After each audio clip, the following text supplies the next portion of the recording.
this talk was drifting through my mind this morning when I was lying in bed, and after a while I got a bit fed up, so I opened my eyes and found it was still pitch dark, and it was 5 o'clock in the morning. So if you don't fall asleep, I may, so please excuse me. I've had apologies from Jeff, who decided to go on holiday this morning rather than come here. Jim Haynes, apparently, who can't get a flight home till the 29th. So we're happy to say, yeah. We're happy to say that. That's what I think he would have told this morning. Anyway, 2 people have said they'll be leaving early. So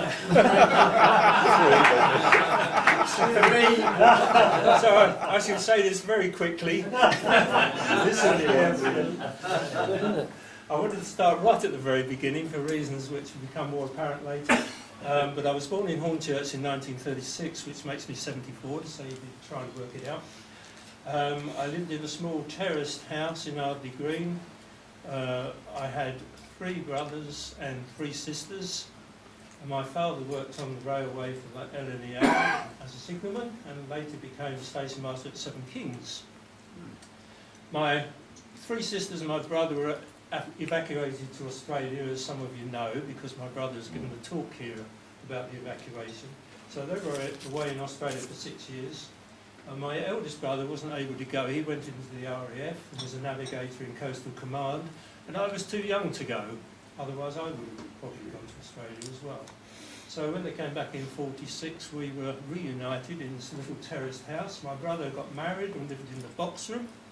3 of the girls lived in 1 bedroom. The 3 boys lived in a cupboard that opened out into a bed. So I'm just telling you this because it will have relevance later on. I passed 11 plus, which Dick told me was no great deal. Because he didn't. And I went to the Royal Liberty School at Gideon Park, which used to be called Hare Hall. Would you remember? Yes. Remember? So did I. And I know Ron went there as well, yes. I was no academic, and at 16 I decided to leave school for no other reason than I was fed up with it, really. I only liked sports. I was no good at anything else. I didn't know what I was going to do, but I had this vague feeling that I would like to be a sports reporter. So I was sent up to Blackfriars for an interview. The interview took place in what looked like a post office. There was a grill there, me standing here and a man standing the other side.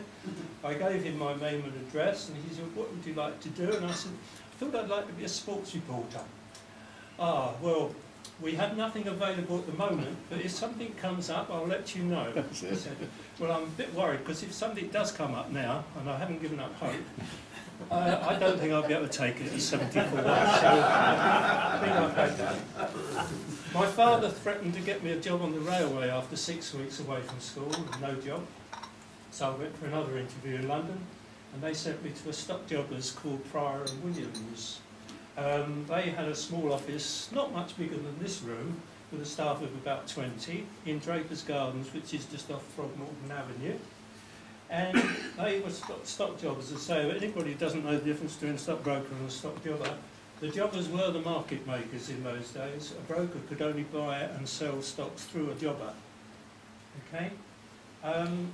As a boy, 16, we used to go to the Midland Bank every Monday before settlement day, pick up stock, which is bearer bonds, mostly Russian, Chinese and all the others that you could never dream would have a market in those days, but that's what they dealt in. And we lugged these sacks of bonds back to the office, usually 6 trips to the Midland Bank and back. We wrote every number of every bond out in a book, and the next day we would deliver them to all the people that had bought them. And one of the firms that I went to in those days was a firm called Cazenove & Co. My only big memory of that firm particularly, they had a small office, quite that size of that bar, where the 4 partners sat. And if they rang the bell, one of us had to go in and find out what they wanted. And the first time this happened to me, the bell rang, I walked in, and the chap, Charles Hugh Williams, without looking up, said, "Knock!" So I went back, retreated, came in again, knocked on the door, went back in. He didn't look up, he said, "Knock!" Went out again, and one of the young boys said to me, "What's happening?" So I said, "Well, all I keep hearing when I go in there is knock." He said, "Oh, that's Colin Knock, he's sitting over there." In 1954 I went to join the RAF to do my national service. I did training at Hendersford and then went on to RAF Netheravon, which is a police training school. I had this idea of joining the police force because my brother, having come out of the RAF, became the first dog handler in Essex and started the police dog school in Chelmsford.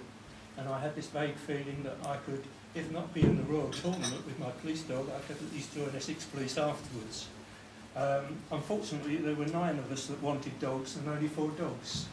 So I was one of the unlucky ones. At least I thought I was unlucky, but seeing all the people walking around with their arms in slings and their hands bandaged up and everything else, I decided perhaps I was one of the lucky ones. So I returned to Pryor and Williams, and I was there for a few more years. In 1961 I joined Cazenove & Co. in Token House Yard. I've got a picture here of the office. That's a pocket picture. That's a picture of the office. You can't see from there, but that little Daimler in the middle has a number plate called Mud 27. It belonged to Sir Anthony Hornby, who was the senior partner, but it was actually on a Morris Minor in those days. And the Morris Minor was stolen. And he was more upset at losing the number plate than he was at losing the car. So when it came back, he finally got the number plate back. He put it on a Daimler, thinking they wouldn't bother to fix that one. Cazenove is actually a French name. You'll pardon my French, but the name derives from the Huguenots and was actually de la Risson Cazenove. But nobody used that long title, it's just known as Cazenove & Co. It's a very blue-blooded firm, and the worst kept secret in the city was that they were brokers to the royal family through Coutts and Guyton. In the late 80s, they had a book commissioned here.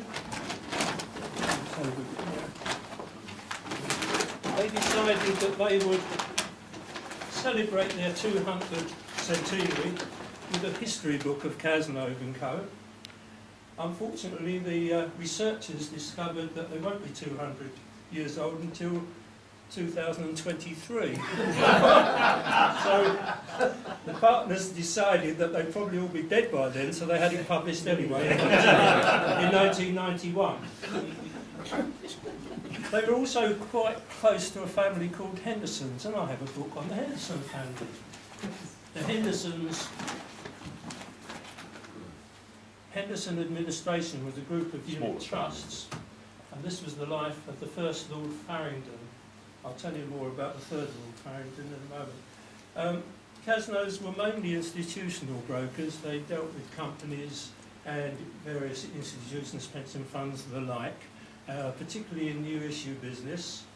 And they had a small private clients, but rather select private clients department, as you can imagine. The senior partner, as I said, was Sir Anthony Hornby, who was a director of the Savoy. We used to have Christmas parties at the Savoy until we outgrew the Savoy and went on to the Hilton. I initially worked in the bearer department, counting out all those bonds that I'd been delivering all those years earlier, writing all the numbers down in a book. I moved on to the transfer department, and eventually I was drafted into the private clients department as assistant to one of the executives. The staff when I joined Cazenoves was about 200 with 12 partners, and when I retired it was almost 1,000 staff and 56 partners. I played football for Cazenoves, and in 1961 I was one of a team of 7 to do the London Stock Exchange walk from London to Brighton, which is 2 marathons, 52 miles exactly, and has to be done in less than 12 hours. So I'm never terribly impressed when somebody walks the London Marathon in 5 hours. It was here, I told you about my early life, briefly, and it was here that I began to find out how the other half lived. The them and us syndrome, I think we would call it. Most of my colleagues were either ex-army officers. I was an acting corporal, unpaid incidentally. They were ex-public school. Excuse me, I've been singing all morning. Ex-public school, university, well-connected, sons of partners or clients, etc. For example, the Honourable Victor L., he carried a newspaper cutting in his pocket, which he showed me one day. His father was the British ambassador in Egypt during the war, and Victor was sitting in a pram. He was about 1 year old. On one side, he was holding the hand of Field Marshal Sir William Slim, and on the other side, he was holding the hand of Winston Churchill. My father was a signalman. In charge of the department was Colonel Finch. I won't say too much about Colonel Finch, except that it all got too much for him in the end, and he put his army pistol to his head. Major Wills, he was another one in our department. He had a habit of setting light to his waste paper bin. We had sash windows in Turton House Yard, and if you heard the sash window go up with a thump and another thump as the bin went outside and the smoke came up, you knew he'd thrown his cigar or his pipe or something in the bin. Eventually we taught him how to have two metal bins, so that if the fire started, you put the other bin straight in front of, or inside the other one, and that put the fire out. You still had to lift up the sash window to get rid of the smoke, but he became very adept at doing that. It was about that time we had another interesting thing. It was on an afternoon at about 3 o'clock, just after the pub started, this little Irish singer used to appear, and he would stand in Token House Yard and sing at the top of his voice. He actually had quite a nice voice, and I found it quite a pleasant interlude from working, but I think the partners paid him off very quickly to move on, but he came back regularly. There was, when we had clients came in, incidentally I was made up to an executive soon after this, when we when we had clients come in, they were shown up to the interview rooms, and then we were told where they were and went up to see them. I remember on one occasion I went up to this room where this client was apparently awaiting me, and I looked in and there was no sign of anybody. So I just started to come out when suddenly a voice came out, and a chap called out from under this table. Apparently he was an antique furniture restorer, and he was quite interested in this table in the room. So he nearly missed me altogether. I've mentioned the Hendersons briefly. The third, Charles Henderson, was then in charge of our department. He is the current third Lord Farringdon. Farringdon is down in Oxfordshire, I don't know if you know it, but he lives in Buscott Park, which is now a National Trust property. It's a fabulous place. We had a family day there one year, I remember. The kids came along as well. We had about 1,000 people sitting down for lunch with a military band playing, and it was a fantastic affair. Johnny Henderson was ADC to Montgomery during the war, and obviously a relative. Nicky Henderson, his nephew, is a well-known racing trainer, which are very successful. You may have heard of Nicky Henderson. And Harry Henderson ran the unit trusts at Casno's. We also had a family day at West Woodhay, which is owned by Johnny Henderson at Newbury. And I remember my two kids just couldn't believe it. There was this ice cream van parked at the side of the lawn, and they could go up and get as many 99s as they wanted all day. And I told Johnny Henderson as we left, I thanked him and said, my son says you must be very rich to have your own ice cream van. In 1968, Casno's were involved in the Dawn Raid, which made the news. Caused some controversy, but what happened was the Imperial Tobacco Group decided to sell their controlling stake in the Ulster company Gallagher, 26 million shares, which they asked Casno's to place with the institutions, which they did in June '68. In July '68, just 1 month later, Philip Morris, the American company, made a bid for Gallagher at 25 shillings a share. They weren't considered suitable for Gallagher, so Casno's had to find another suitor, which they found in British American Tobacco. And British American Tobacco bid 35 shillings a share. and asked Cazenove to go into the market and buy as many shares as they could at that price or less. And this was known as a dawn raid, before I'd even got to work. The firm, the institutional people, knowing where most of the shares still were, because they'd only placed them the month before, managed to buy 12 million in 2 hours. The people made 40% profit, and Cazenove's made £250,000 commission in 2 hours. Not bad in '68. The 30-share index in May '72 reached a record high of 543.6, which preceded the worst bear market in my experience, which it fell to 146 by January 1975. The banks, particularly NatWest, were rumoured to be going under, so nothing's changed very much. In January, a few institutions got together and they decided that the market was grossly oversold, with the result that by the end of February it had gotten back to 300. And that's how you make your money, if you can only find the bottom. There was an unusual situation at that time because of the big market fall. There was a firm of solicitors, solicitors came on to me, and they explained that they'd had a case where an estate now found itself in a position, because of the market fall, where the estate was actually worth less than the inheritance tax that they had to pay on the estate, which was unprecedented, I think. And from that moment, they rang me every day to see what the market was doing, until they got their money back, and then they sold everything to pay the inheritance tax. So I felt rather sorry for the inheritors who got nothing at all. But as a result of that, and probably there are other cases in the same way, the rules were actually changed so that that couldn't happen again.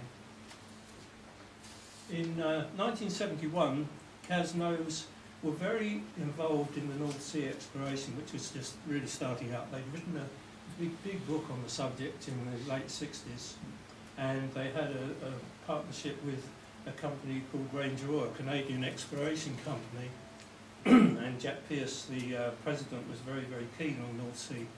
And as a result, Cazenoves formed a consortium of 29 institutions, and they formed a company called London and Scottish Marine Oil, or better known as LASMO. In 1974, the Ninian oil field was discovered, which was the third largest oil field of discovery at that time. And LASMO had a 30% interest in that field with Ranger and British Petroleum.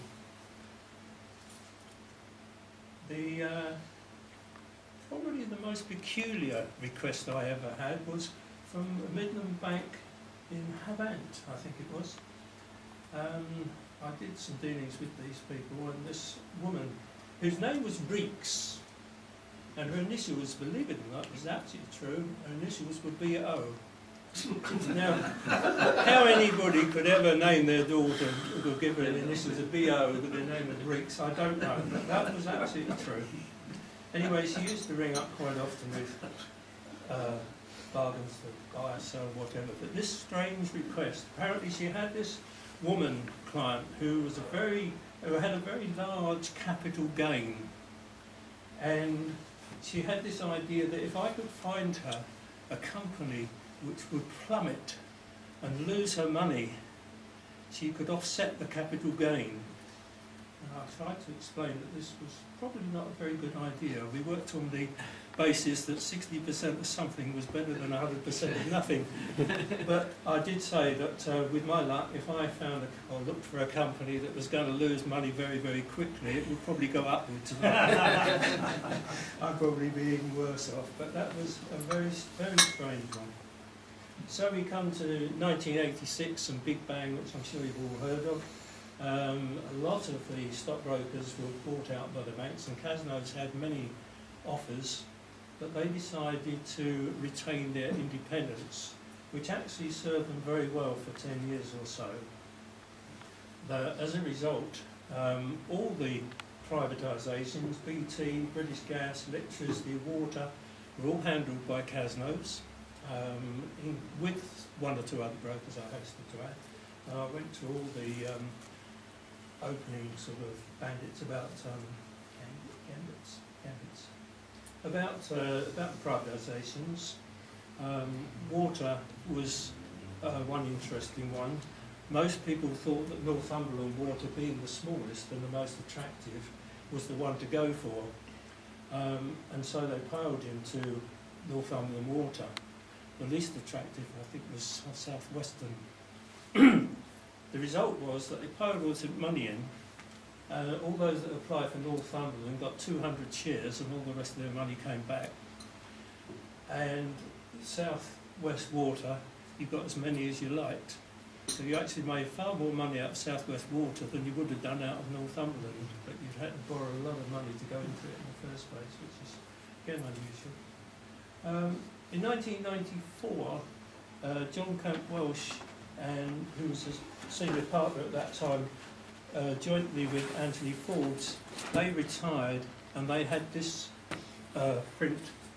this painting commissioned, which is all our internal, well, not all our internal, also some of our internal offices, and it's a lovely building inside. I'll put them over there and have a look after it, actually. And one of those was given to every member of the staff. I retired a year after, and I was delighted when John Camp Welsh, when he retired, he became chairman of the Stock Exchange, which automatically carries a knighthood. And on the day I retired, I was very pleased that he phoned me up to wish me well, even though he was unable to get there. He was in his car at the time. About 5 years ago, the ever-increasing need for capital, which is on a massive scale nowadays, meant that Casnos finally had to give in, and they formed a joint partnership with the American bank, JP Morgan. And it's only very recently that JP Morgan announced its intention to exercise the option which it took out to buy the remaining 50%. So sadly, it looks as though that bicentenary is going to be confined to Major Will's wastepaper bin. And that's just about it. I retired in 1995, 15 years ago, and I'll leave you with apologies to Kipling. I'd like to leave you this piece of advice which served me well. If you can keep your head while all about you are losing theirs, maybe you haven't heard the news.